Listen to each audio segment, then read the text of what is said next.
guys, as we transition into Fantasy Football Week 8, trades become even more important. The deadline is approaching, buying low, selling high.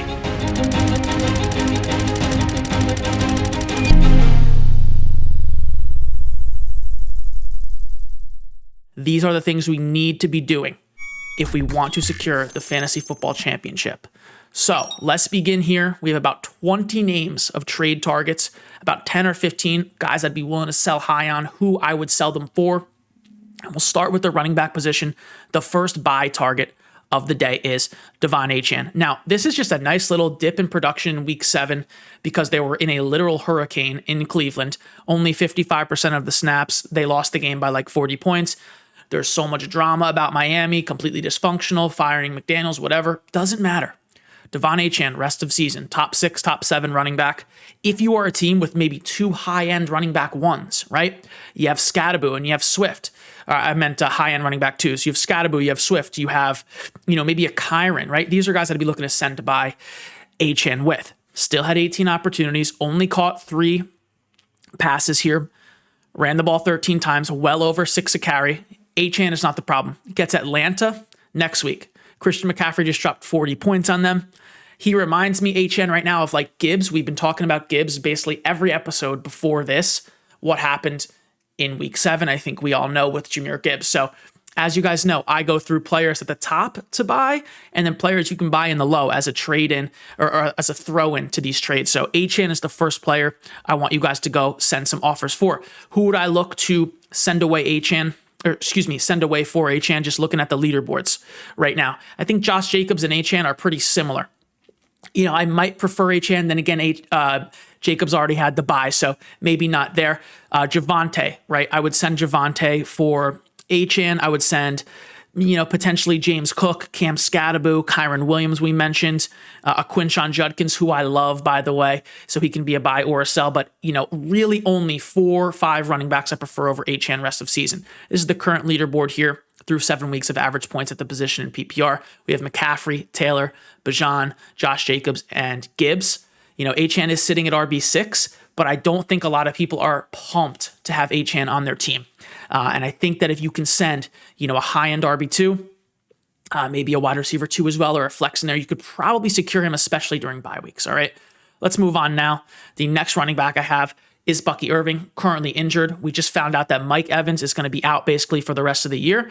Now, they did not put Bucky Irving on IR. He has missed 3 games. When a player goes on IR, they miss 4 games. So if he misses week 8, they should have just put him on IR. We'll see.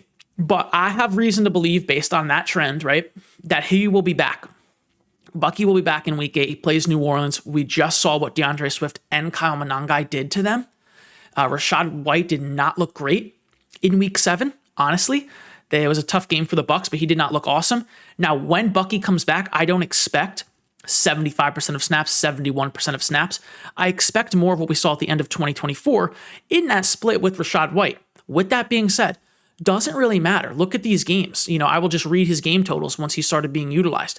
I'll read his PPR points, 18.5 in week 6. I'm literally going to start there. 16.7, 15.4, down to 6.4, 17.7. Then out of the bye on only half the snaps, by the way, 27.2, 27.5. A bad game here, 2.8, 13.3, 18.2, 23, 16.4. So, he is a guy where he's injured. He apparently has multiple injuries. Rachaad White has looked good other than week 7. Oh no, there's going to be this 50-50 split. He's still an RB1 for me rest of season. And I think you can buy him, especially if you're like 6-1, 7-0, 5-2. I think he's a great target. I'd be willing to send a lot of these guys. Jaylen Warren, right? Cam Scatterbo, for example. I'd probably send Javonte and maybe try to get something back. A lot of people could value Javonte higher than Bucky, right? You could send Saquon plus for him. There's a lot of things you can do. Derrick Henry you can send, right? There's a lot of things you can do to acquire Bucky, and I would try to do so. Okay, we're talking Rico Dowdle now. I do have him still as a buy. Only played 46% of the snaps, way down from weeks 5 and 6, obviously, when he was the lead back. Chuba, and 2 things can be true at once. I will just give you a little spoiler alert. Our next buy is Chuba Hubbard. Two things can be true at once. Now, I think Rico, okay, how do I put this? I like both of them. What Carolina is doing is recreating the Seattle backfield here, where one of these guys is kind of going to be the pass catching, the long distance downs, the 2-minute drill person, and that is Hubbard. But in between the 20s and honestly probably on the goal line too, dare I say, all of the true running back work, the workload, the chain mover is going to be Rico. And he'll mix in for some targets. He had 2. Chuba, I believe, had 3, caught 2 passes. Now, Chuba, 17 opportunities. Rico, 19 opportunities. If my math is correct, 17 plus 19 is 36. Yeah, there's 36 running back opportunities. That is, pretty on par with like Monty and Gibbs in terms of total opportunities. I believe Ben Johnson's offense last year averaged over 30 opportunities per game to the running back room.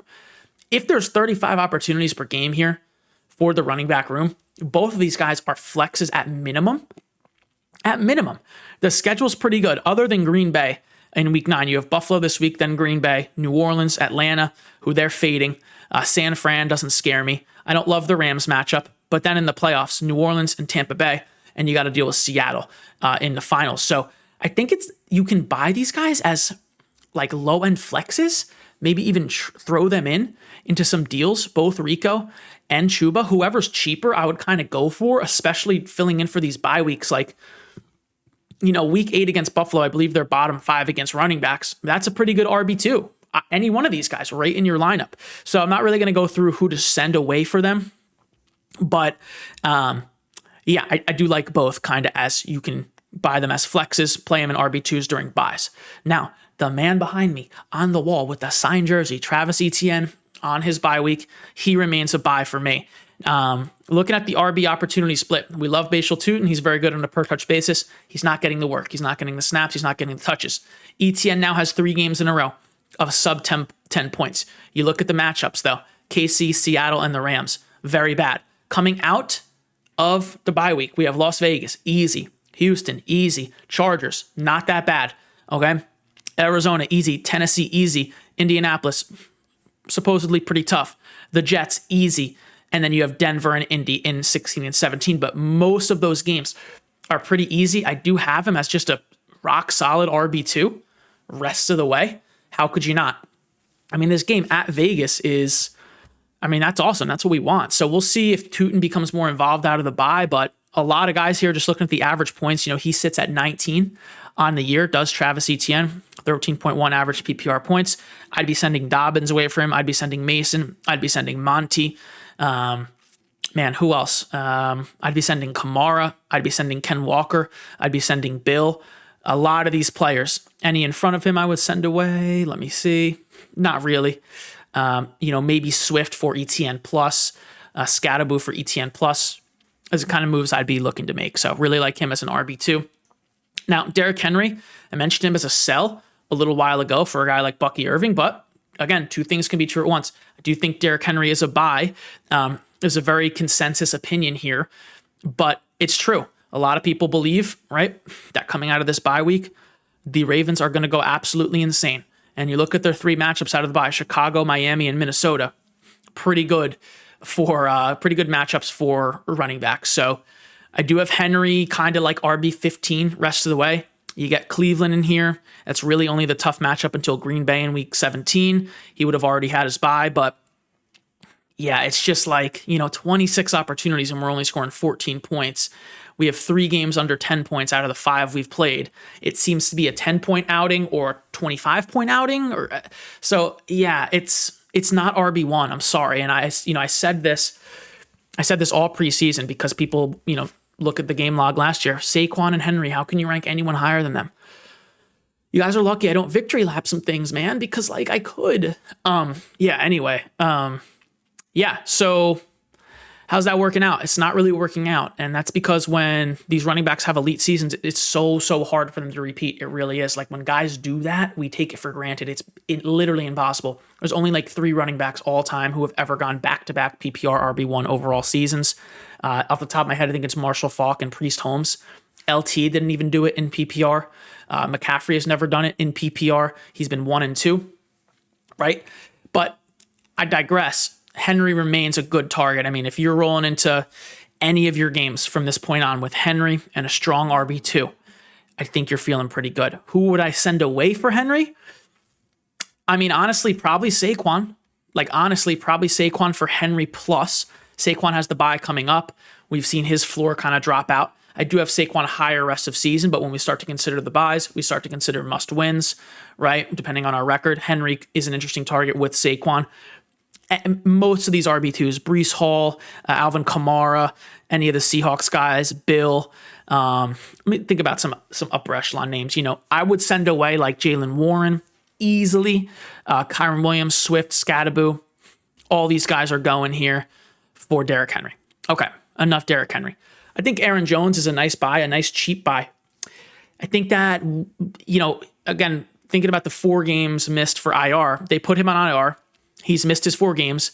They play this Thursday. So, I haven't heard about the practice window opening up. I don't really know how it works, to be honest with you. But I haven't really heard any chatter, and it is Monday evening right now. So who knows? We got like 2.5 days, 3 days to go before we're going to find out if he's playing. But if they open the practice window and we hear reports that he's good to go, great. He has 1 game played this year, 15.7 PPR points, caught a nice touchdown corner to the end zone, and that was production with JJ McCarthy. So if Aaron Jones can play, yeah, I'm fine flexing him for hearing no limitations, and I think he's valued as an RB4 right now. He's more of a flex. Moving along, Chase Brown. With the Bengals improving, we have T. Higgins and Jamar Chase absolutely cooking. I think it's coming around for Chase Brown. He now has over 10 points in 3 of his last 4 games. That's awesome. 63% of snaps. We love that. 15 opportunities. We love that. 100 plus yards on the ground. We love that. It's looking up for Chase Brown, which is great because the offense has life. I think, honestly, he's a low-end RB2 moving forward. If we look at where he is on the averages for the points for the year, 32, RB 32 overall, averaging just over 10 points per game here. So there's a lot of guys that I would send away for him. Honestly, I would consider Bill. I would consider any of the Seahawks players, Tony Pollard, Alvin Kamara. We'll just go up the list here. Those are some players I would consider sending away for Chase Brown, J.K. Dobbins as well. Kimani Vidal remains a nice little buy for me. I do think he's going to be the lead back until Amarian Hampton returns. We have Hassan Haskins injured now. I think he was ruled out or he didn't practice Monday. I forget what it is, but who knows if he's playing on Thursday night. 14 opportunities here for Vidal, but didn't really put it together. Only 7.5 PPR points against the tough Indianapolis defense. I think he's a flex here. We're hearing that Hampton's going to miss more than 4 games. I would suspect Hampton is back week 13. The bye weeks really tell you a lot about when players are going to return. I mean, why would they bring him back week 11 just so he can sit out another week? Might as well just get him extra healthy, right? So Vidal remains a nice little buy for me. And then the last running back, another cheap buy, is Tyjae Spears. 9 opportunities again, 4 targets again. The offense is completely anemic. With that being said, played a tough New England defense. They have Indianapolis in week 8, also a tough matchup.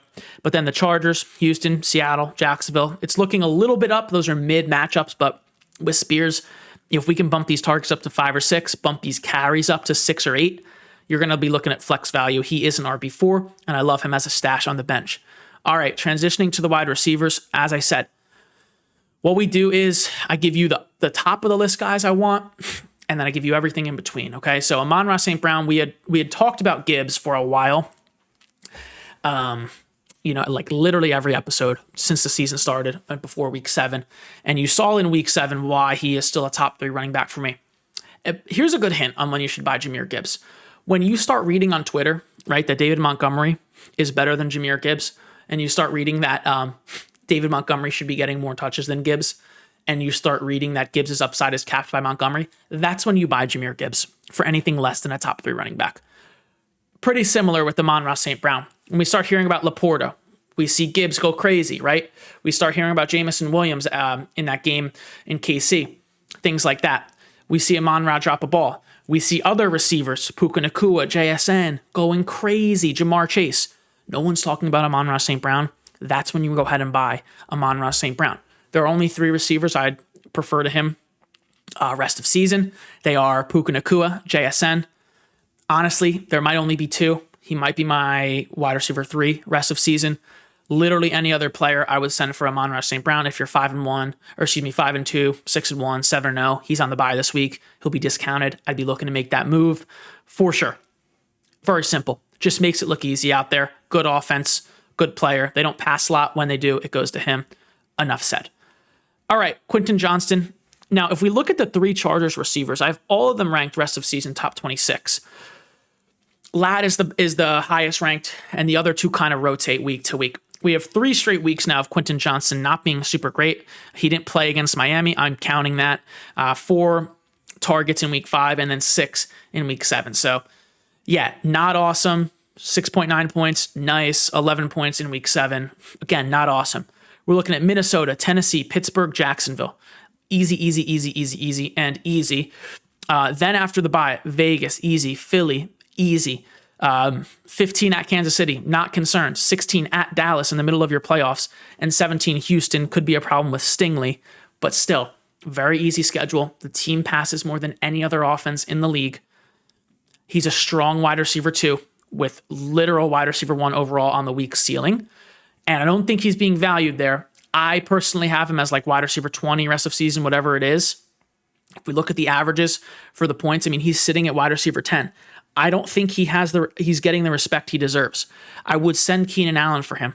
I would send Debo. I would probably send Olave. I'd send Pittman. I'd send DK Metcalf, DeVonta Smith, either Eagle for that matter. Zay Flowers, all these guys I would send away for Quentin Johnston. I would send Garrett Wilson. I would send Jordan Addison. I might even send George Pickens for Quentin Johnston plus. That's where I'm at on QJ. I really like him rest of season. We have Terry McLaurin. Now, he's a frustrating player. I'm not going to go advise you go break the bank and do everything you can to get Terry McLaurin on your team. But there's a lot of frustration with the injury. I personally traded for him week 7, thinking he was coming back against Dallas. He ended up screwing me. Whatever. Doesn't matter. Got to have the memory of a goldfish, okay? Shortest memory in the animal kingdom is the goldfish. Sometimes you have to have that mentality for fantasy. Listen, with Terry, man, I'm not even going to show you where he is on the average points because he's not on here, but he is going for bench price, in my opinion. A lot of people are not valuing him as a flex, as a top 36 receiver. I think he is. Jaden Daniels is hurt. We're probably going to have Marcus Mariota on Monday night. We have Deebo Samuel involved. We have Bill. We have Zach Ertz. We have all these players getting the ball. With that said, I think you can flex Terry McLaurin. I don't think that's an outlandish thing to say. They paid him $500,000 million this offseason. The fans hate him right now because he's sitting at home, watching this YouTube video. And whatever. Doesn't really matter. For us as fantasy players, we got to kind of separate the media, right? The real life media from winning our fantasy matchups. And if you're flexing Terry McLaurin when he comes back fully healthy, you're probably going to enjoy that. Courtland Sutton is a guy we'll move on. I still have him as kind of a top 15 player. 10 targets here in 2 of the last 3 games.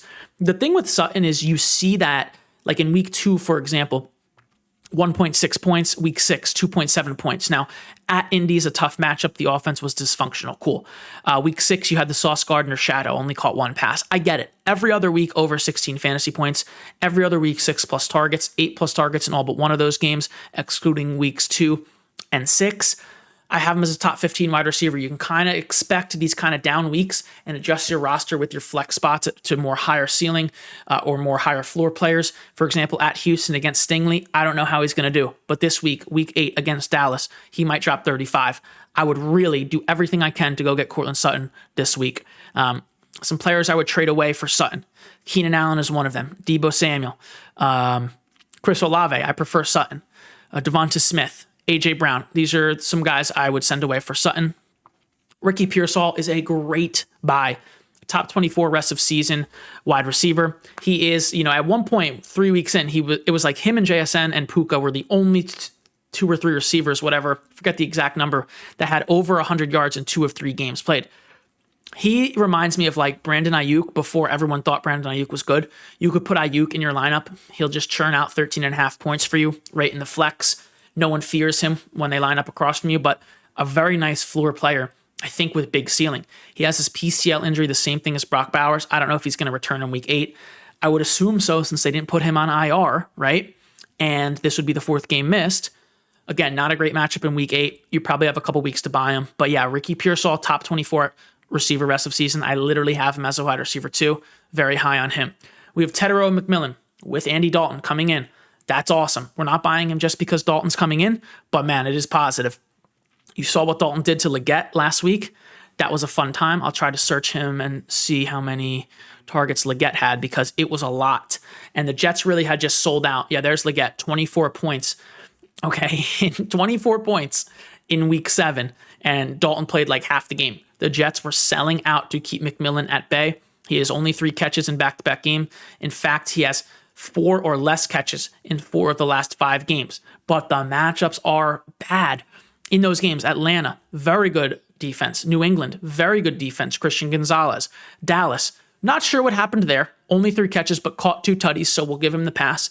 And then against the Jets, Sauce Gardner. The schedule opens up. Buffalo, Green Bay, New Orleans. You get Atlanta again, that stinks. San Fran and the Rams, kind of tough.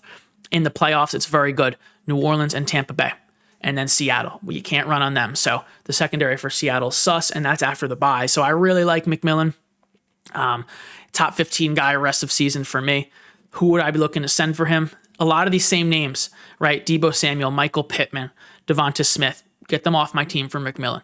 Moving into the tight ends, I would be upset with myself if I didn't mention the GOAT, who is still, my tight end 1, tight end 2 rest of season, and it is Brock Bowers. I need you to, if you're watching this video, you have any fan, check all your teams. Go to every app.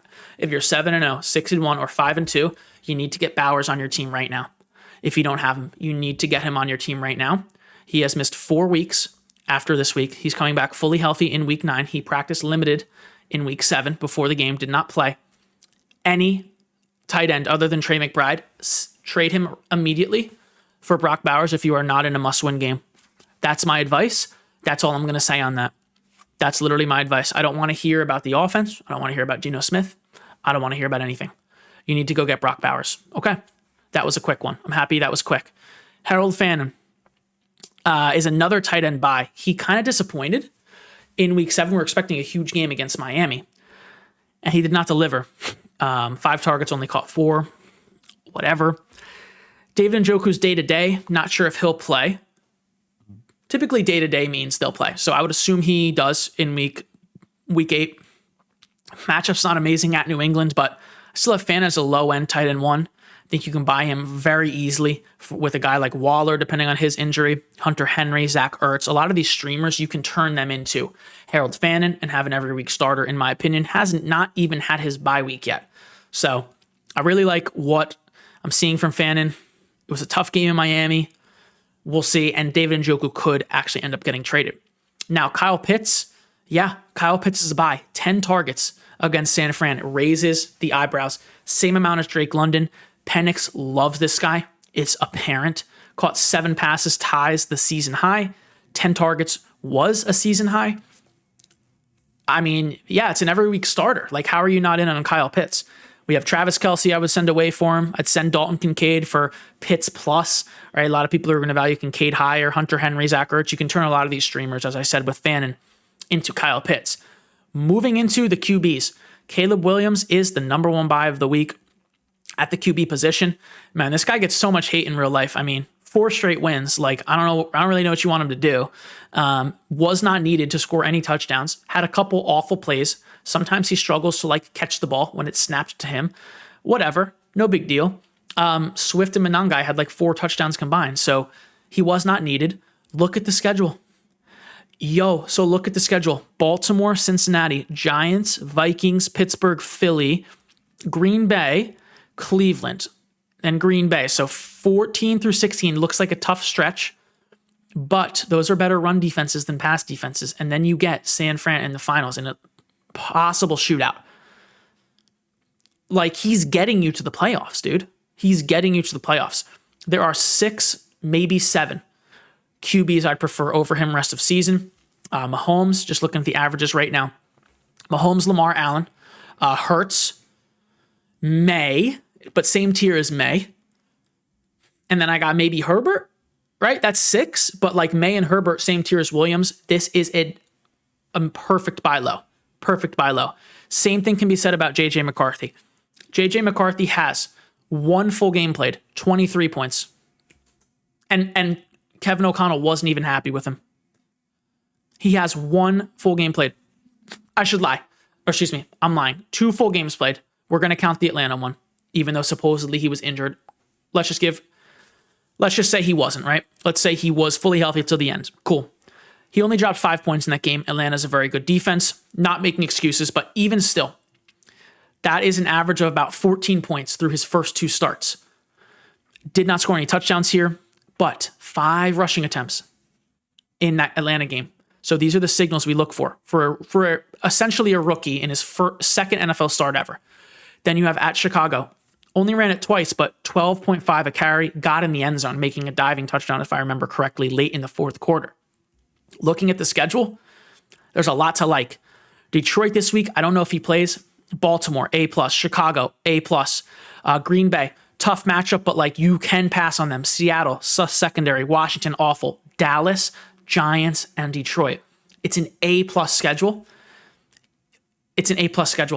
You have Justin Jefferson and Jordan Addison. You're going to get Aaron Jones back. You have TJ Hawkinson. You have a good O-line. He is absolutely a buy in super flex leagues.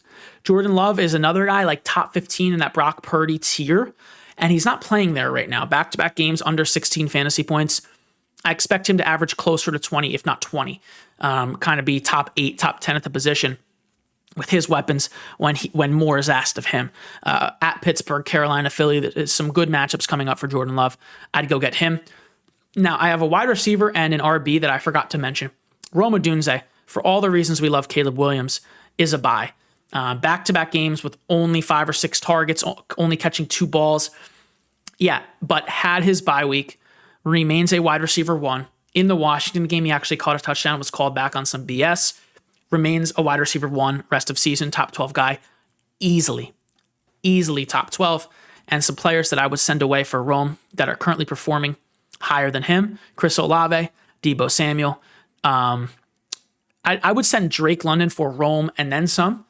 Keenan Allen, Quentin Johnston, Garrett Wilson, Jordan Addison, George Pickens. These are all players I would send for Rome.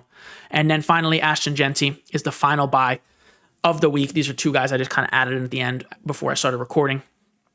On the bye week, again, if you're 7-0, 6-1, 5-2, these Raiders are good targets, Bowers and Jeanty, because after the bye, we see rookies start to go crazy. We've already seen these monster flashes, 34 points from Jeanty in week 4. It took him 3 games to reach that. So we need to be in on Jeanty. The Raiders literally ran 30 plays only or something like that in the game. So at Kansas City, not worried about it. Please go get Ashton Jeanty. All right. We will move into our sells. We don't have we have a good amount. The first guy is Daniel Jones, and this is, again, the 7th week in a row where I'm like, sell him. But again, 2 things can be true at once. A lot of these players I'm looking to move. A lot of these players I really like to have on my team. A lot of these players I would buy if it's for the right price. So Daniel Jones is basically in the sell category, though, because right now he's coming in at QB7. I don't think he's finishing there, and I think he's valued as like a top 8, top 10 guy. In reality, I'm preferring Mahomes, Lamar, Allen, Dak, Hurts, May, Herbert, Mayfield, Daniels, Williams to him. And if you can get any of them with Daniel Jones, I would go ahead and do that, okay? Matthew Stafford, same exact boat. I think he's being viewed as a top 12 guy right now. I have him more on the Brock Purdy, Jordan Love tier, top 15, 16. So I'd be looking to move off of him for all those names I just mentioned, okay? Caleb Williams, for example, comes to mind right away. Word. Same thing with Rodgers, but to a lesser degree. Rodgers right now is QB 15. I think he's more of a QB 20 to 28 type of guy, honestly. He's been playing very well, but look at this stretch right here, weeks 2 through 4. 12 points, 12 points, 12 points. Right? You're not going to play Cincinnati and drop 25 every week, or the Jets in week 1 in a revenge game. Now, he gets Green Bay at home this week. He might go insane. Maybe you hold him this week, but then Indy, the Chargers, actually get Cincinnati again, then Chicago, then Buffalo, then Baltimore, which is pretty nice. The playoff schedule isn't that bad, but again, in Superflex, I'd be looking to trade in for a Caleb Williams, for example. My goodness, I think that's a move you could make, which is awesome. Jake Ferguson will transition to the tight ends. Now, again, a lot of these guys, I love Jake Ferguson. If I have him on my team, I'm most likely telling you to kick rocks if you come asking for him with anyone other than Brock Bowers and Trey McBride, and maybe George Kittle. So Ferguson, my tight end 4 rest of the year. I have those three guys, or he's actually my tight end 5, and I'll include Warren. McBride, Warren, Bowers, Kittle. I'd prefer those 4 to Ferguson. You still have a sell window here. Caught 2 touchdowns, still got his 7 targets. But CeeDee Lamb is back. You get Denver this week. The bye's coming up. I'm looking to move off of him. He's a perfect guy. If you're undefeated right now, or you have a very good record, Ferguson for Bowers, make it happen. But again, if not, then just keep Ferguson. The same thing is true about Kincaid and Tucker Kraft. These guys are just really overperforming in my opinion. They're good tight ends, but at the tight end position, it's so easy to get an elite tight end. It's one of the easiest positions because a lot of people don't view Bowers, McBride, Kittle as like that much better than Tucker Kraft, right? When Kraft is dropping 16 points against Arizona, for example. A lot of people don't. Or when Kincaid, is going out there, and before the bye, I believe he was a top 4 tight end, right? He's currently tight end 6 in average points, way ahead of Bowers. A lot of people are like, nah, just give me that. Like these streaming tight end players who love the stream tight end, they're not sold on season-long tight ends. You can move these guys for elite tight ends. I'd be looking to trade both of these guys for Ferguson, for example, with CD back before the bye. It doesn't matter. So 2 things true at once there for Ferguson, okay, who I just said sell for Bowers or whoever. Okay, that's where I'm at with those guys. I think they're more in the tight ends, 7 to 10 range. I think they're being valued at, as maybe top 5, honestly, at the position. George Pickens got away with another good game here, 12 points, but it really was a drop-off. I mean, only caught, we're excluding the Sauce Gardner shadow here. By the way, he still went crazy against Sauce.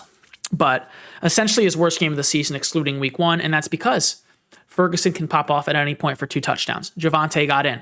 CeeDee Lamb, I believe he scored a long one. He's back. And now we're seeing with George Pickens that George Pickens is not, rest of season, forbid I say this, wide receiver 6, where he is right now. That Zin ad is crazy, by the way. Not sponsored.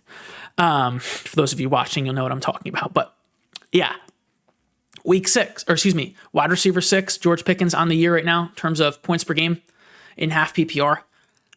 He's not finishing there. He could finish top 12 for sure. So who do I want rest of season? Adams or Pickens? I'll take Adams. A healthy Garrett Wilson? Maybe. Justin Jefferson or Pickens?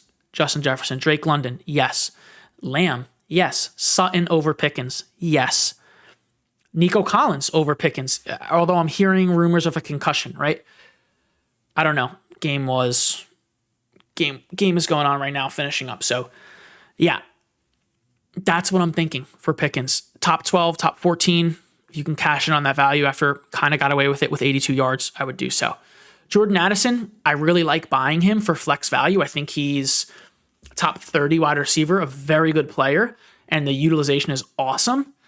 Really good. I mean, averaging 8+ targets in his 3 games played. He missed a full quarter in the Cleveland game, still scored a touchdown, went crazy, 12 targets, 9 catches, 128 yards, led the team for them. Already had his bye week. I think he's a great buy. I think you can literally start him at wide receiver 2. But would I look to move Addison plus for Odunze or Sutton? Yes, right? 2 things true at once. I think Drake London is a sell. I think Drake London is considered a top 7, top 6 receiver. I think a lot of people would rather have Drake London than Justin Jefferson. Not me. You need to be trading Drake London for a JJ.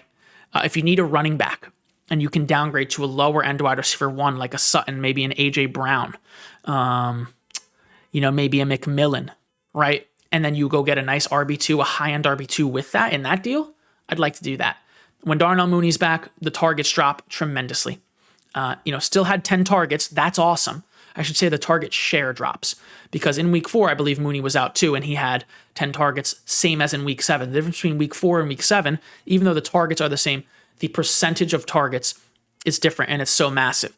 Like, if we look at Mooney's output, okay, from week 7, an easy way to see what London missed out on, and it's not 1-for-1, okay, but Mooney caught 3 passes for 68 yards. That's 9.8 fantasy points. Let's just be annoying about it, and this isn't accurate, but let's just add 9.8 fantasy points to London's 8.2. we're looking at 18 fantasy points. We're looking at what he was doing in weeks 4 and 6 without a touchdown. It's not a one-to-one way to do it, but you certainly have to think that way. The offense is running a little differently now. We see Kyle Pitts, season high, 10 targets, same amount as London. Those are some red flags for me, for sure. By the way, Penix doesn't look good, in my opinion. He's currently injured. He's immobile. He's not accurate. He wasn't trying to win the game in the final 5 minutes. They were down 2 scores. Like, dude, go try to win the game. Playing awful, honestly. So yeah, that's where I'm at on London. I think he's closer to wide receiver 10, 9 on the year than wide receiver 5. Okay, word. DeVonta Smith. DeVonta Smith is the roller coaster of fantasy football wide receivers. If you can ever trade him for a wide receiver 2, you have to do it. Looking at his last 6 weeks or 5 weeks, in week 3, 20 points, right? We're at the top of the roller coaster, down to 5. Back up to 19.4, down to 9. Back up to 33. And now we have the Giants this week. We had 9 points against them. He looks awesome when he looks awesome. When he doesn't, he doesn't. He's nothing more than a flex play. Do not rank him inside your top 24 receivers. Do not start him in your wide receiver 2 spot. If you are, you need to trade him for a real wide receiver 2, like Jordan Addison, who we just mentioned on the sell, right? Again, 2 things true at once. That's where we're at with DeVonta Smith. Now, you're going to see Jonathan Taylor and Josh Jacobs mentioned as sells. I love them. They're amazing fantasy football players. With that said, if you can go buy Christian McCaffrey, Bijan Robinson, or Jahmyr Gibbs, with either of them, I would definitely do that. A lot of people are not going to do that, but with JT, you might have your pick of the litter in terms of elite running backs. And I prefer those 3 I mentioned to either of them. In terms of a little bit of some other cheaper running backs, Rhamondre Stevenson gets Cleveland this week, then Atlanta, 2 awful matchups. And he's kind of like the DeVonta Smith, where it's a roller coaster. We have 21 points in week 2. Then we have 4 points and 5 points in weeks 3 and 4. Those are lows. We have week 5, 14.7. That's awesome. Back down to 2 points against New Orleans, a bad defense. Back up to 16, 17 this week. What do we think is going to happen in Cleveland, Atlanta? So I'd be getting out for actual RB2 value if I can. Woody Marks, I heard some rumors that Mixon is like maybe coming back for the end of the season. Marks took over out of the bye. It seems, again, took over, but we thought this in week 4. He took over for the backfield, and he ended up not. So we'll see. San Fran and Denver coming up, fine matchups. Not too worried there. But yeah, with Woody Marks, if we can move him for real flex value, like get an actual flex for Woody Marks instead of the RB4 that he is, I would do that. And then Kamara, okay? We see now with Kendre Miller out that Kamara, 84% of snaps. I don't know, 30 years old. Taysom Hill still on the team for the goal line work. If we can move off Kamara for a real RB2, I would recommend doing that. And those are my thoughts, my buys and sells for the week. Heading into week 8, guys, thank you for the support on this episode. Shout out to my editor, Nick, for the timestamps. I know they make the difference for you guys. He puts in a lot of work. I appreciate him. Thank you, fellas. Okay, Pete.